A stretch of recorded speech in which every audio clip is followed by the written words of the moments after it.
ټیم یې ډېر وسپالی تر وسلیانې دي پخ سوي لرګي چای نو وروره ملګرو دا نن راغلي یو خاص دا د نارین ډیم له دا چمن سر چې ورته وایي ملګري دا هلته دي نو ښه ښایسته ویالم به یېږي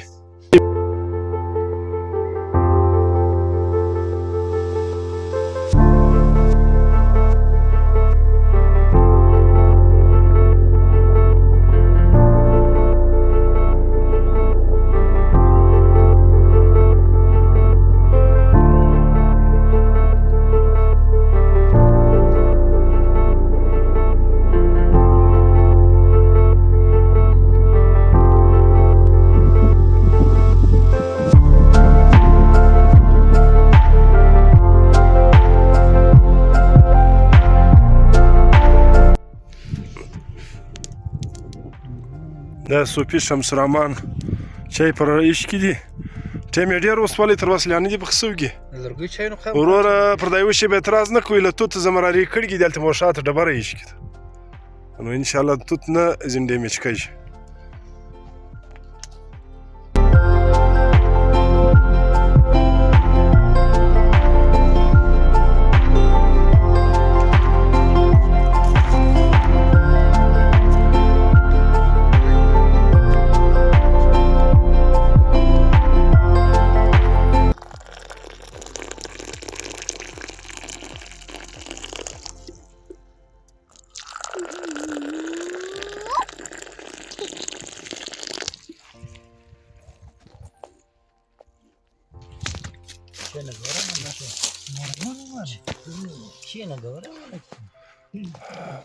السلام علیکم ملګرو دا نن راغلي یو خاص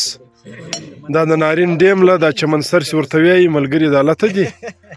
نو ښه ښایسته ویالم به یېږي په دغه کې یو له شمس الرحمن هماسې او دا نور نوګر له کراچي راغلي دي بلکې منورم کې حساب هغه هم دلي و ته ښه یاست پر کراچي مو خوند واخیستی اوس بیا پر کلي خوند اخلي نن خو ښه موسم دی بالکل له کراچي تلئ سر دلې راغلی کراچي خو به دلته نه یي مېلمه ښه ماشاءالله ډېر ښه موسم دی ډېر خوندور دی شعیب رحمانه ښه یې ته نو به مشکې دی لږ زیات مېلمه یې ولې نور خو نو دا یې ځاګي ملګري دي الله مو ژوندي ساته